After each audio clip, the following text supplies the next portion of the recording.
Hi friends, అందరికీ నమస్కారం. ఈ రాజీవ్ యువ వికాసం స్కీమ్ కు సంబంధించి ఇప్పటి వరకు 9 లక్షల మంది అయితే ఈ అప్లికేషన్ అయితే చేసుకున్నారు.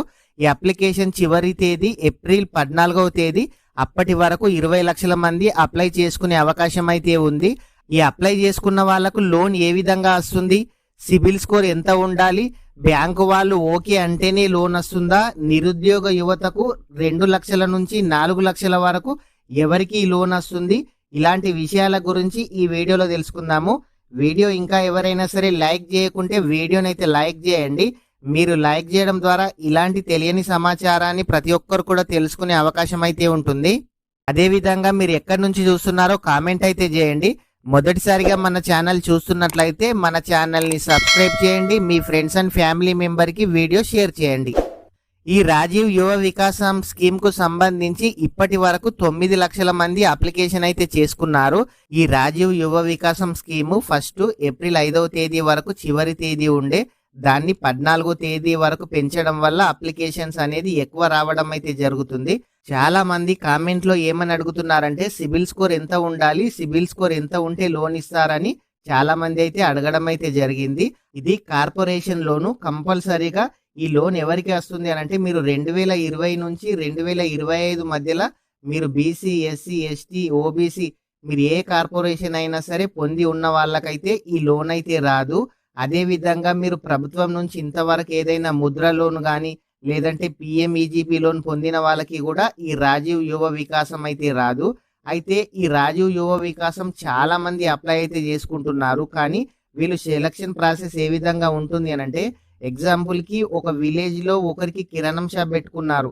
ఆ కిరాణం షాప్ ఉన్న వాళ్ళ పేరు ప్రభుత్వం గనక లేదంటే ఎంపీడీఓ ఆఫీస్ కానీ లేదంటే ఎవరైనా రికమెండ్ గనక చేసినట్లయితే మళ్ళీ ఆ ఊర్లో కిరాణం షాప్ ఇంకెవరైనా పెట్టుకున్నా వాళ్ళకైతే వచ్చే అవకాశం అయితే లేదు. ఎగ్జాంపుల్ కి ఒకరు ఆటో పెట్టుకున్నారు, వాళ్ళు సెలెక్ట్ అయ్యారనుకోండి, నెక్స్ట్ ఇంకా ఎవరైనా సరే ఆటో పెట్టుకున్నా వాళ్ళ విలేజ్ లో అయితే రాదు. ఈ విధంగా ఈ ప్రాసెస్ అయితే ఉంటుంది.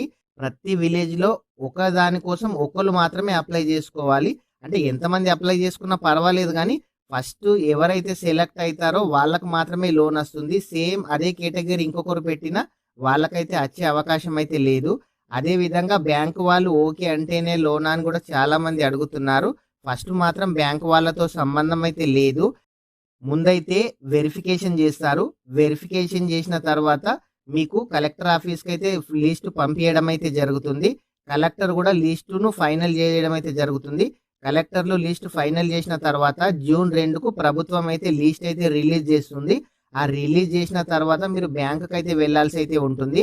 బ్యాంకుకు వెళ్ళిన తర్వాత బ్యాంకు వాళ్ళు ఖచ్చితంగా మీ సిబిల్ స్కోర్ అయితే చెక్ చేస్తారు. మీరు ఇదివరకు ఆ బ్యాంకులో ట్రాన్సాక్షన్ కానీ మీరు ఇదివరకు ఏదైనా లోన్ ఉందా లేదా అన్ని ఎంక్వైరీ చేసిన తర్వాతనే బ్యాంకు వాళ్ళు లోన్ అయితే ఇస్తారు. సిబిల్ స్కోర్ అనేది 700-750 మధ్యలో ఉన్న వాళ్ళకే లోన్ వచ్చే అవకాశం అయితే ఉంటుంది. అదే విధంగా డైరెక్ట్ గా బ్యాంకు ఖాతాలో జమ చేస్తారా లేదంటే బ్యాంకుకు సంబంధం లేకుండా లబ్ధిదారుల అకౌంట్ లో అమౌంట్ జమ చేస్తారా, ఇలాంటి విషయాల గురించి కూడా తెలియగానే మన ఛానల్లో అప్డేట్ చేయడం అయితే జరుగుతుంది. ఈ రాజీవ్ యువ వికాసం కు సంబంధించి చాలా మంది మేజర్ గా అడిగే డౌట్ ఏంది అని అంటే, ఇప్పుడు ఎడిట్ ఆప్షన్ వస్తుందా అని అడుగుతున్నారు. ప్రస్తుతానికి ఎడిట్ ఆప్షన్ కు సంబంధించి ఎటువంటి అప్డేట్ అయితే లేదు. ఎడిట్ ఆప్షన్ రాగానే కూడా మన ఛానల్లో వీడియో చేయడం అయితే జరుగుతుంది. ఫ్రెండ్స్, ఇంకా ఎవరైనా సరే ఈ వీడియో కనుక లైక్ చేయకుంటే వీడియోనైతే లైక్ చేయండి. ఇలాంటి ప్రభుత్వ పథకాలకు సంబంధించి జాబ్ నోటిఫికేషన్ కు సంబంధించి ఎటువంటి అప్డేట్ వచ్చినా మన ఛానల్లో వీడియో చేయడం అయితే జరుగుతుంది. ఫ్రెండ్స్, ఇంకా ఎవరైనా సరే మన ఛానల్ కనుక సబ్స్క్రైబ్ చేయకుంటే మన ఛానల్ని సబ్స్క్రైబ్ చేయండి. మీ ఫ్రెండ్స్ అండ్ ఫ్యామిలీ మెంబర్కి వీడియో షేర్ చేయండి. Thank you friends.